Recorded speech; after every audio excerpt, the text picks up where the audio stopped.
बड़ सोला आलू तरकारी किपरि कम समय और सुविधार प्रेसर कुकर हो जाऊँगी चलतु देखा केमती मु बनाऊँगी सहजरे आउ अति कम समय आसतु देखा।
किसी समय प्रेसर ढाकुणी दे 5 मिनट सिझा छाड़देवा।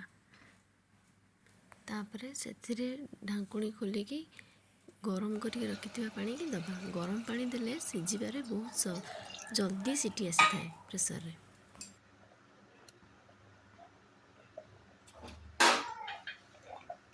गरम पानी दे सारी तापर किछि धनिया पत्र काटिकी पके देकी तार प्रेसर लिड दे देबा। तापर 4 ରୁ 5टा सीटी आसिया पर्यंत रखिबा। बर्तमान 5टा सीटी मोर आसी सारी। तापर मु लिड खोलिकी गोटे बाउल रे तरकारी के सर्व कर सारी। देखंतु हे गला गरम गरम बड़सोला तरकारी। आपण मानको केमती लागिला ए बड़सोला तरकारी रेसिपी घरे बनेबे। मो चैनल को लाइक शेयर सब्सक्राइब।